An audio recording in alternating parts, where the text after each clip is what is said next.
65 years ago, a new era began in the life of our country. On the 2nd of June 1953, a beautiful 27-year-old woman was crowned Queen Elizabeth II. It felt like a new era because there was also a kind of sense of romance about it. All the years of privation had passed, and this was a moment to celebrate. The coronation was momentous for another reason. This ancient ceremony was being filmed for the first time.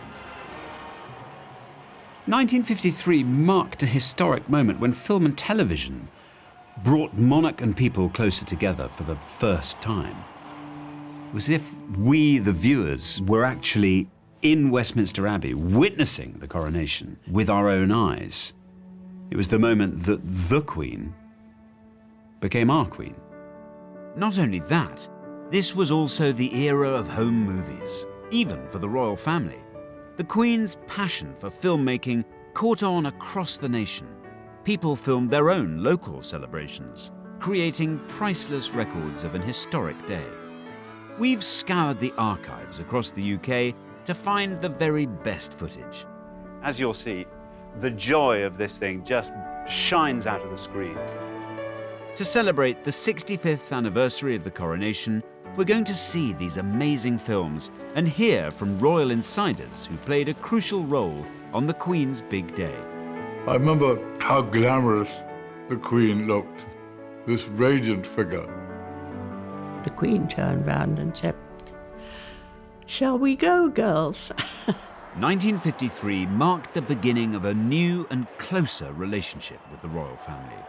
This was the Queen's coronation, but it was also the people's coronation. In my eyes, it was wonderful and the most spectacular day of my life.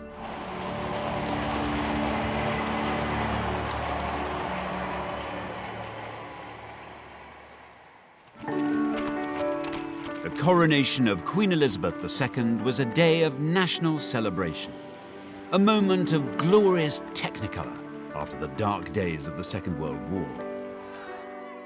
The romance of the coronation captured everyone's imagination. Actor Michael Crawford was 11 years old at the time. This brought our country together. It's very stirring and moving and brings out great pride. This is ours. It's our Queen. Michael was so excited that he made his own scrapbook, painstakingly recording each coronation detail. Everything I could find in the newspapers, I cut out. Beautifully done. It was obviously a passion. Look, that is pure Hollywood, really. The fairy tale of Hollywood. So this is the one that is my favourite photo. This was the beginning of this amazing dedication of her life to this country. But this moment of national euphoria followed a moment of profound national sorrow. The heart of the nation stops. The flags lower in tribute as the news spreads. The king is dead.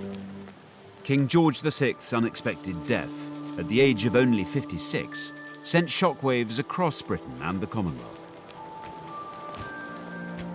The news was greeted with dismay, as far away as Trinidad in the Caribbean, where broadcaster Trevor MacDonald grew up. I remember the day the king died, and it was announced in a fairly kind of solemn but abrupt way.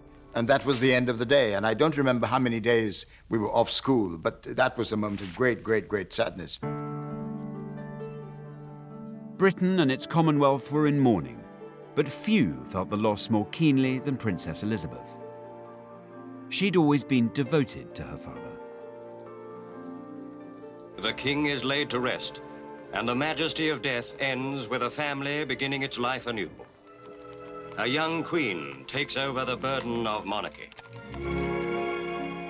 At the age of only 25, Elizabeth had to cope with new responsibilities. God save the Queen. There was this young English princess who was taking on what everybody thought was the enormous task of being Queen of England and also of the Commonwealth. And that struck a deep, deep chord with people. Everyone wanted a sunny day for the coronation, and after consulting meteorologists, it was decided that June the 2nd, 1953, was the best bet. As soon as the date was announced, coronation fever began to grip the country. Actress Alison Steadman was 6 years old at the time. I grew up in Anfield, in Liverpool. It was a small house, but we had 3 bedrooms, little garden at the back, where my dad grew vegetables and rhubarb. There was still rationing when I was a child. There was a lot of bomb sites. The build-up to the coronation was so exciting. I probably would say it was one of the happiest periods of my childhood. Excitement was also sky high in Bethnal Green in London's East End, where entertainer Len Goodman lived with his family. Back then, they didn't make such a hullabaloo about things, but everywhere there was this buzz of excitement, of anticipation. The Queen's coronation was a big deal. Organisers had 16 months to prepare for the coronation. It was a challenge. Post-war London was littered with bomb sites. Materials were in short supply. Even so, every detail had to be meticulously planned. Models were built to show how the Gold State coach would travel from Buckingham Palace to Westminster Abbey. English monarchs had been crowned here since 1066. The Abbey normally held 3,000 people. This time, it would have to accommodate 8,000 guests.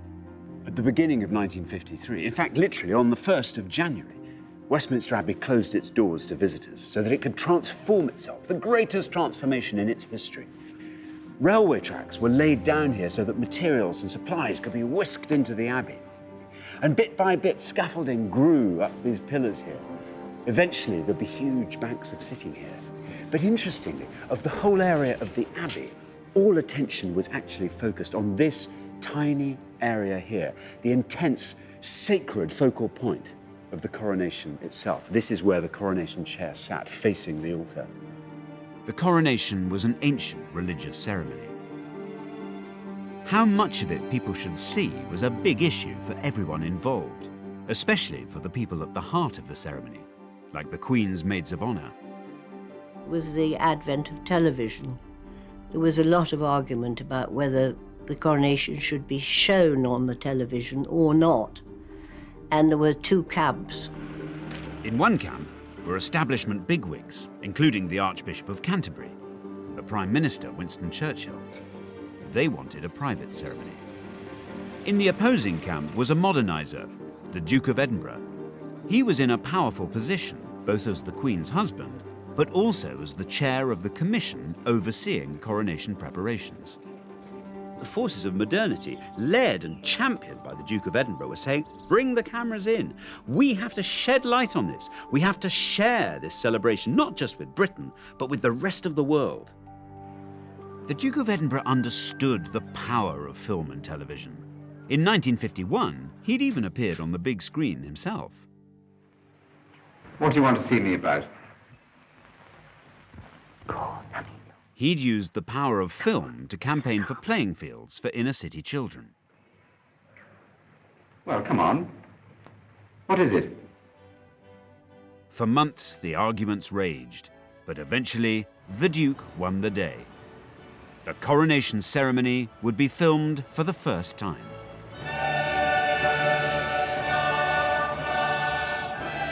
It was nothing less than a royal revolution.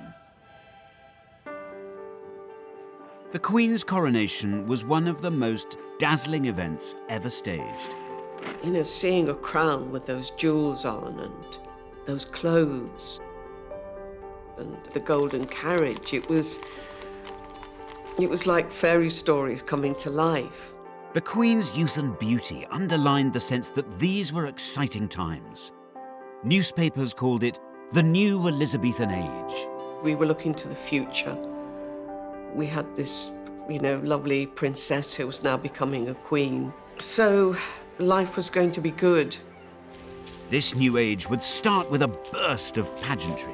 Each detail was painstakingly rehearsed. The Queen's young cousin, Prince Michael of Kent, took part in the practice runs for the big day. The coronation was the most extraordinarily exciting thing, especially for a small boy of about 10 or whatever I was. When we all knew the coronation was going to take place, I was at prep school in those days, and we talked about the coronagas and how splendid it was and what fun it was. The rehearsals were splendid because I had to walk, as did most of my family, the whole length of Westminster Abbey to get to our pews. And of course, to start with, the rehearsals were in ordinary clothes. And then as you got nearer to the day, you found yourself in all your finery. Now, I had a very, very smart kilt outfit. Rehearsals were daunting, especially now the ceremony was being filmed. It was particularly nerve-wracking for the 6 young women who'd been chosen to accompany the Queen, her maids of honour. In some ways, it felt quite frightening, but as the time got nearer, I became even more frightened when I discovered it was going to be filmed worldwide. We kept thinking, wouldn't it be awful if you fell over or tripped or fainted was the big fear. Banks of cameras would film the Queen's every move. One of the cameramen in Westminster Abbey was 27-year-old Sidney Samuelson. Sidney had a critical mission. He had to capture the precise moment that the Queen was crowned. You must have been aware that you were at the centre of the most important event of that day, that year. Although I was relatively young, it was the most marvellous assignment of my life. I was in a soundproof booth to keep the noise of the cameras inside the booth and not interfering with the coronation. The noise of this camera was such that you had to be in a soundproof box. Would you like to hear the noise? Yeah, I'd of love the to. camera? Let's hear it. What do you think of that? I see. It's not ideal, is it? Every cameraman in the Abbey, they'd never done anything like it before in their lives. Film footage shot inside the Abbey would be shown not just in Britain, but all over the world. People throughout the Commonwealth would see the coronation for the first time. For this royal festival, West Indians in carnival celebrate the occasion, Elizabeth coronation. Trinidad was a colony, and it was very, very British. And news of the impending coronation was a time of great, great anticipation. The national anthem was being played everywhere. People in England referred to the Queen of England. We thought she was our queen. If the Queen was important to the Commonwealth, then the Commonwealth was equally important to the Queen. She even had its floral emblems sewn into her coronation dress. The public were fascinated by the details of the Queen's coronation wardrobe. On top of her gown, she'd wear a special robe of estate, made of velvet and trimmed with ermine. Embroiderers from the Royal School of Needlework sewed elaborate designs onto the robe with real golden thread.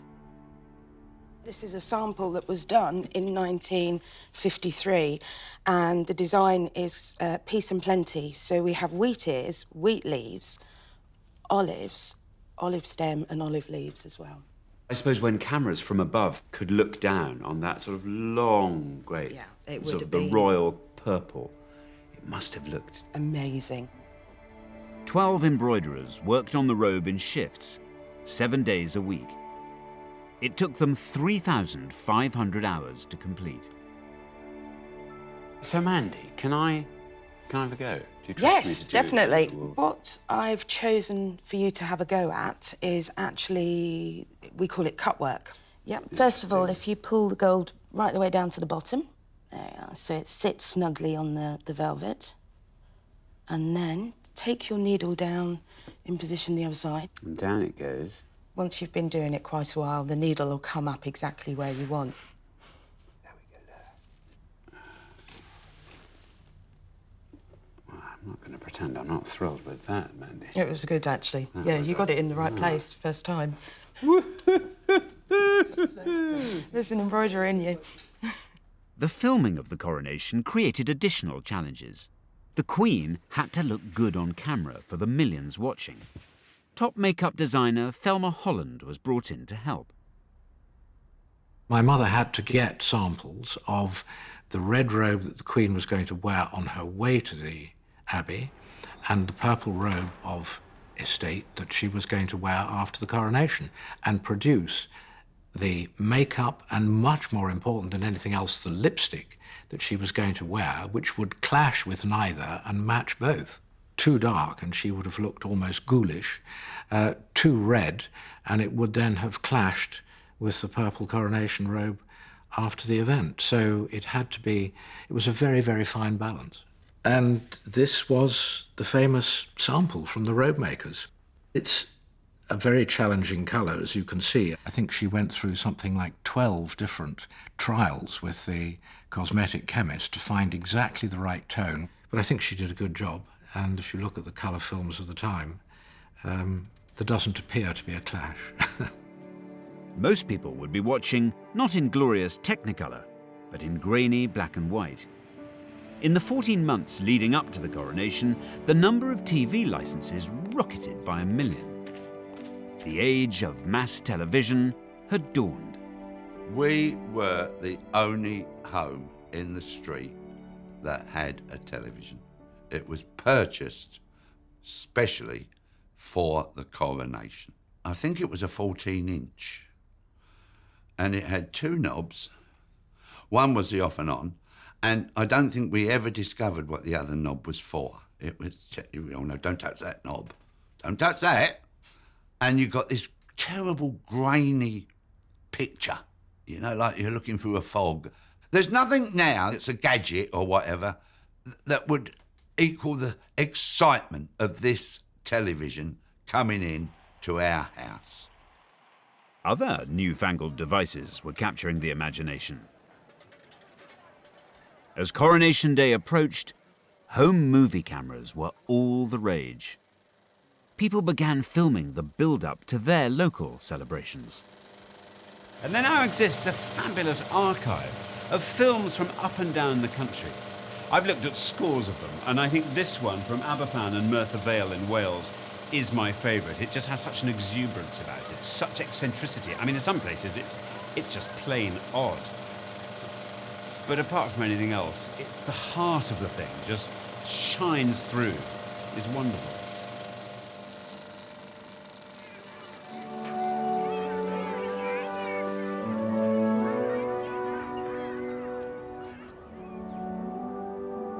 The Welsh mining village of Aberfan has had more than its fair share of tragedy. In 1966, the village suffered a terrible disaster when a primary school was engulfed by a huge landslide. More than 100 children died.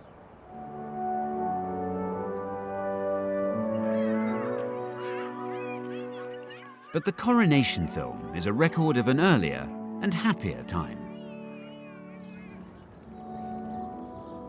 Well, I think I might have found a couple of people who actually appear in the film. So I've come here to Aberfan to talk to Chris and Eileen, who are going to tell me a bit more about this place. But also, I really want to get the inside track on what exactly happened, what it was like on that wonderful day of celebrations back in 1953. We'll go for this. Hello. Hello. Are you Chris? I am. Hello, how do you do? I'm Alexander. Thank you. Lovely to meet you. How nice to be here. Can we come in? No. No. So why do you think everyone was so excited? What was it that you were excited? Was it everybody coming together, or was it... Oh, it was lovely. And everybody decorated their windows and there was a competition for that. And everybody put flags up. And the comical thing was that we used to have some really funny ladies. And in the middle of a couple of the lines, they'd put their big bloomers up in the middle. What, in the bunting? Yes. You'd have triangle, triangle, triangle, bloomers, triangle. You'll never see. And everybody used to be laughing. And it was really funny, you know. We had a lot of fun. And there was the Queen. I was an attendant to the Queen. Our local farmer, Donald, he he drove the tractor and they decorated it beautiful. And we'd go around Aberfan on it. It was lovely. What's so lovely is you've got this beautiful carriage being driven by the tractor. Tractor. As we were going down through Aberfan, everybody'd be out there, there'd be hundreds of people, and they'd be all clapping and cheering, and we'd be all waving. But I think that's a lovely way community works, actually. Because these celebrations were going on up and down the country. Yeah. So every different community had a kind of link to what was happening in Westminster Abbey. Yeah, it was lovely. You was like, felt if you were there anyway, weren't you, really? You felt if you were... Exciting. If, you know, the only thing was missing was her. Yeah. By June 1953, the build-up was over. The great day had arrived. Can you imagine what must have been going through the mind of this young 27-year-old woman on the 1st of June 1953, the coronation now just hours away? Because behind all the pomp and the pageantry was a very simple, very solemn ritual that would be enacted. It would mean that the young woman who walked into the Abbey behind me would then emerge as Queen Elizabeth, forsaking normal family life with her 2 young children, a young husband, and dedicating herself to country and Commonwealth. And as if that weren't enough, doing it in the most visible and public way imaginable. Millions waited with bated breath for a day of pageantry, the like of which the world had never seen. Just like Christmas, but more so, really. It was like Christmas with knobs on. The 2nd of June 1953, Coronation Day, had arrived. But not for the first time, or the last. The weather forecasters had got it wrong. Well, wouldn't you know it, the 2nd of June 1953 dawned chilly and wet, but that was never going to dampen the spirits of the 30,000 people who'd camped out throughout the night in order to catch a glimpse of the Queen the next day. And then throughout the morning, hundreds of thousands of others flooded into London, because by mid-morning there were 3 million people here in central London to witness this event for themselves. And then kings and queens and presidents and prime ministers from around the world had all come, all in their robes of office and their finery. 750 broadcasters were broadcasting in 39 languages to take this event global. For millions of children, the countdown was over. From the moment I woke in the morning, it was exciting. It was like, oh, hurry up, hurry up, hurry up. You know, we want the party, we want the games, you know, we want to watch it on television. One group of children had an extra reason to feel excited. Choristers from St. Paul's Cathedral were singing in the coronation service. The boys would be in the Abbey for 7 long hours, with no chance even to nip to the loo. We were given sandwiches, and they were peanut butter and marmalade in the same sandwich. So hang on, and these were partly to keep your pangs of hunger at bay, and also somehow to blot you up. Well, mind you, We had a we banana. did have cast iron bladders in those days, I think. I'm yes. certain you did. Scaffolding pipes came in very handy with our feeding. Because, of course, we had banana skins, didn't we? Of course, you just feed them down. We just dropped them down the scaffolding. You didn't. Yes, we did. God. Yes, even you And he was probably, meant to be John head boy, Hay. I'll have you know. The coronation was now only a few hours away. In Buckingham Palace, the Queen was making her final preparations. Royal makeup designer Thelma Holland was with her in the palace. The Queen said to her, "It's such an important occasion for me that I would rather that the least number of people should be fussing around me before I go off to the Abbey. Do you think I'm capable of doing my own makeup?" And my mother said to her, "Yes, ma'am, I'm sure you're perfectly capable of doing it." And the Queen then said to her, "I would like you to be here just in case." She did her own makeup for the coronation. I think it was such a momentous occasion for, I mean, what after all was a young woman. And I think the idea that she had a moment to herself, on her own, would have been extremely important to her. By 9 o'clock, coaches were assembling at Buckingham Palace to take the great and the good to Westminster Abbey, including Prime Minister Winston Churchill. The Queen's young cousin, Prince Michael of Kent, was waiting with his family at the palace. It was a foul day. It rained the entire day long. It was cold, it was miserable, it was wet. From our point of view, it was a wonderful opportunity to have a very large assembly of cousins who came from all over Europe. My mother, Princess Marina, and my sister, Princess Alexandra, and my brother, the Duke of Kent, all four of us were in a carriage, which was rather nice. The troops who were doing the street lining were very impressive, because it was it's quite a long way to Westminster Abbey from Buckingham Palace. There was an enormous crowd, and they had periscopes, a lot of them, which were strange-looking devices, where you looked through a viewer, and you then went up, and there were just two mirrors, one there and one there, and you could look over the heads of the people in front of you and see what was going on. And so you had a forest of these rather strange-looking things, which were sticking out from the crowd. 3 million spectators lined the coronation route. In the crowd was actor Michael Crawford, who was 11 years old at the time. Huge numbers of people. Yes. Do you remember that? I mean, so where did you watch the... We went to the Mall. Oh, you were there? Yes, just here. Just here. At the foot of these steps on the Mall. Yeah. And you see thousands of soldiers, and it's the pageantry and the uniforms, the regalia, and the noise of horses walking by, and people's kindness of helping kids to see. Policemen were lifting them up and holding people, and there was this extraordinary spirit. As throngs of people on the streets of London strained for their first view of the Queen, millions more gathered in living rooms to watch the greatest live broadcast ever seen. All the kids were sitting on the floor. Then my nan and all those oldie ones, they were in chairs, sitting round. All the mums and the dads were standing there. There was people looking through the doorway. So, to millions of viewers in Great Britain and Western Europe came pictures of a ceremony and a scene which they will never forget. It was mesmerising. The Queen's carriage was due to leave Buckingham Palace at 10:26 a.m. precisely. You can imagine the build-up and the excitement. A great deal of hustle and bustle and fiddling around and making sure things were put on the right way round. I remember how glamorous the Queen looked, this radiant figure.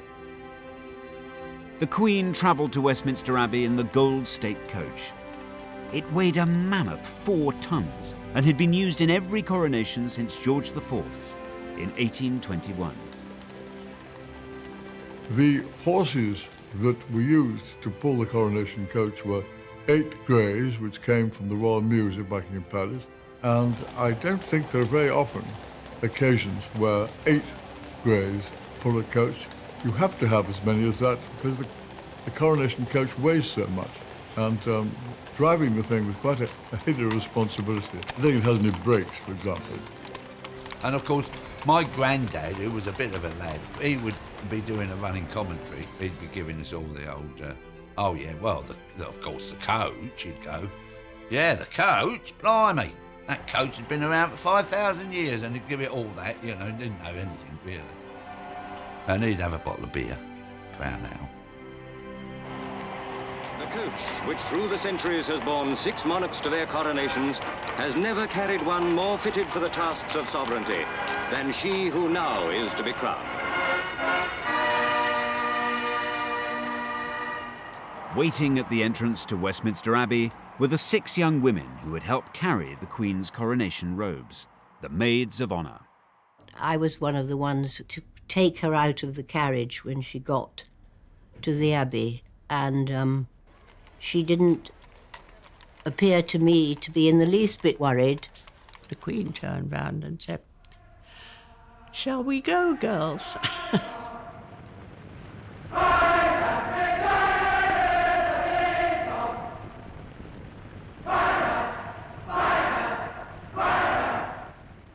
It's just dazzling. The colours were so beautiful, mainly scarlet and, of course, white for the ermine, and women had all had their best jewellery on, and tiaras, and beautiful music.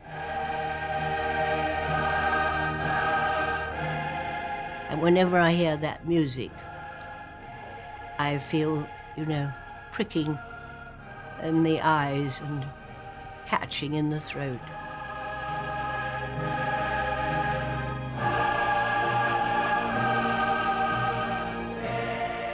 The only time we were separated was when she was anointed. She went and sat alone in the chair. Anointment was the spiritual heart of the coronation. This sacred ritual dated back 3,000 years. The monarch's head, hands and chest would be crossed with holy oil. The anointing was so sacred that the cameras were not allowed to film it. And here, in the most mysterious of the rites of coronation, the Archbishop anoints her with holy oil and consecrates her to her great office. A gold canopy was held above the Queen, shielding her from view. To me, it was incredibly moving because she was giving up her life. She looked vulnerable and young, and one felt that she was taking on a huge burden. Once they'd done that, they put on her robes again, and then the crowning took place.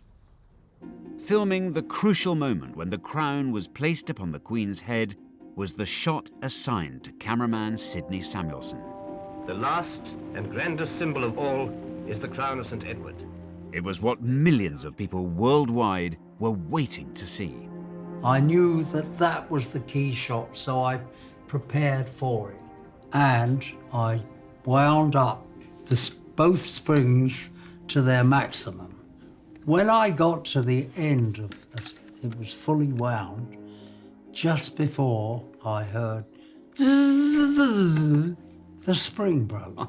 The only time in my whole experience I ever had a spring go was in the Abbey on Coronation Day. Isn't that ridiculous? Down on the floor of the Abbey, trouble was also brewing for the Maids of Honour. One of my friends, Anne Connor, she felt very faint. I felt something moving against my back, and I thought, goodness, what's happening here? Then I realised Anne was slipping down. We wore long gloves, and we had smelling salts concealed so that you could just pop them if you felt you were going to faint. So she was lifted up by the others and supported. And soon after that, we went into the vestry where the Archbishop produced a bottle of brandy, and Anne had a little swig. He said, "This'll do you good." Meanwhile, cameraman Sidney Samuelson was trying to save the day. There was no way I could repair a spring, but I had brought a spare camera body, and I just managed to get it all fixed, and the door closed, and I switched on, and I got the shot that they wanted. The climax of the ceremony has arrived, when the Archbishop gently sets this splendid emblem on the Queen's head. Oh, here we go. Oh, now we're cooking on gas. Yes. Oh, everybody would go into a hush now. Here comes the crown. Straight. Oh, up he goes. Gently, Bentley.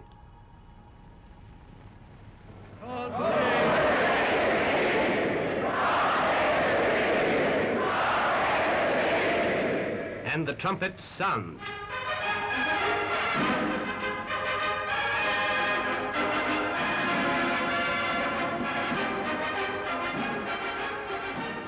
Among the lay lords, the first to declare himself is her own husband, Philip, Duke of Edinburgh. Rising, he kisses the Queen's cheek and touches the Queen's crown in token of his readiness to help her bear its burden. In 1953, however, there wasn't just one queen being crowned, there were dozens. Replica coronation ceremonies were held in towns and villages across the country. In the mining village of Blackburn in Scotland, 14-year-old Christina Anderson was to be crowned queen. Now then, so much to ask you about. Tell me all about your coronation here in Blackburn in 1953. How did it come about? How were you chosen? They collected all the names. Yeah. And the names of the kids that were for fairies and all the rest of it. And they put them in this big barrel. And then It's like a sort of tombola, all the names. Christina's big day was captured in beautiful colour film. It's a record of the pride which Blackburn took in its royal celebrations. In the weeks leading up to the coronation, a local schoolmistress put Queen Christina and her entourage through their paces. What happened in the rehearsals? What were you taught? everything. I taught you how to weave and... Show me your wave. That's the wave. Have I got it right? Oh no, I haven't got the. No, I'm it's not three nothing. fingers. Oh right, three. God, I'm not sure. I couldn't be queen. Can't. And she had you waving. What else did she get you to do? Walking up the stairs. What in? We'd walk up the stairs regally. Regally. So when it got to the day, I mean, were you? You must have been really nervous. Yeah, well, we're getting quite excited about it. Yeah. How many people were there? Oh, there were hundreds there. And then this is the proclamation. Oh, look at that. There it is. The townsfolk and good neighbours of Blackburn are desirous of having a queen to rule over them in matters of joy and festivity during her reign of office. Therefore, it is now appointed she be crowned Gala Queen in the presence of her subjects who will pledge their loyal devotation and willing service. I could do with more of this Queen stuff. I hope you took them up on that. You had become the Queen, really, hadn't you? Yes. Your job was to go out and you now had to go off and shake people's hands and... You're the Queen for a day. Blackburn's film shows how local communities shared in the national celebrations hundreds of miles away in London.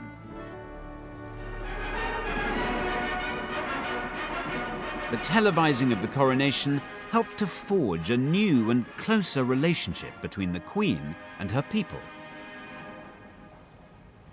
I think us all sitting there and talking about it made you feel more a part of the whole thing. To all intents and purposes, I know we're sitting in E3, but we are watching Westminster Abbey. We're watching it. You know, we're there. Wonderful.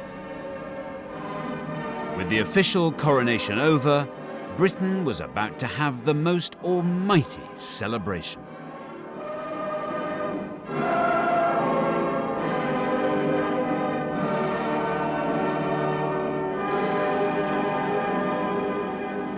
She was a pretty young English rose, and to watch this new age come into being with the coronation of the Queen was a moment to celebrate. It was a wonderful day and a wonderful occasion, and amazing to think we're here all these years later. The coronation of Queen Elizabeth II took a mammoth 3 hours. But by early afternoon, the ceremony was over. She was smiling like anything.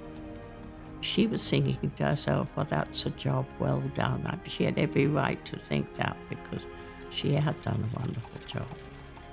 And there was a moment where she takes off the crown, which weighs an absolute ton, and she put it on the table.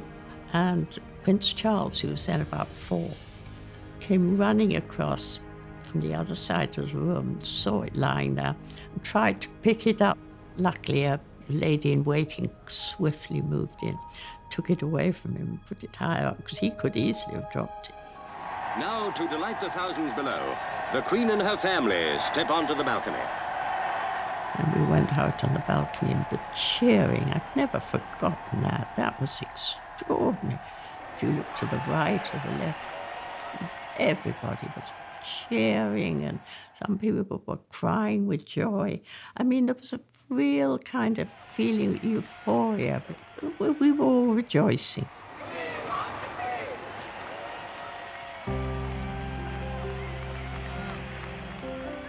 Coronation Day in Buckingham Palace had formally ended. But in the East End, the party was just beginning. Now look at this. Hey, hey? Look at this. Elizabeth R, 1953. That is the photograph of the kids in Bethnal Green, just before we get sat down to the banquet. There's me, little Lenny boy, and the rest are just the street kids of our street. Prime Minister Winston Churchill had lifted sweet rationing in time for the coronation, so children could tuck in to a sugary feast. We all had to sit down and then sang God Save the Queen, and then off we went with the food. And course after course. It was, honestly, it was like a tasting menu. Oh, salmon, sat up, yeah. Salmon sandwiches, how posh. Gorgeous. Coronation Day was drawing to a close in Britain, but on the other side of the Atlantic, anticipation was still building. At London Airport, Royal Air Force Canberras were warmed up and waiting for a 5-hour transatlantic dash. Film footage of the ceremony had been flown at breakneck speed to the US. 85 million Americans tuned in to watch the Queen being crowned. The coronation had become the world's first global event, enjoyed everywhere and preserved on film for all time. But it's back home where the memories of Coronation Day remain strongest. So tonight I'm staging my own world premiere. I'm showing the 1953 Aberfan coronation film so villagers can see it and enjoy it for the first time. Hi there. How you doing? Welcome. Ah, and here's Mary. Oh, no fear. I'm here. Well, ladies and gentlemen, we've got such a treat for you. I don't know how many of you, if any of you, have seen this before, but this is a film that was shot here, right here in Aberfan, on the 2nd of June in 1953. As you'll see, the joy of this thing just shines out of the screen. Anyway, enjoy it, and I'll speak to you all at the end. But thank you again so much for coming. Oh, there's a Peggy. Oh, there's my sister, but that's the second. There, that's her there. That's my sister. Yeah, and Glenys is over the other side. Oh, look. Oh, that's Donna. That's me, look, that's me there. The party that took place here in Aberfan was mirrored in communities across the UK. From Brighton to Blackburn, from Leicester to London, the whole nation joined in. There are over 100 films of local coronation celebrations filmed in every corner of the UK. Taken together, they're a shared record of a unique day.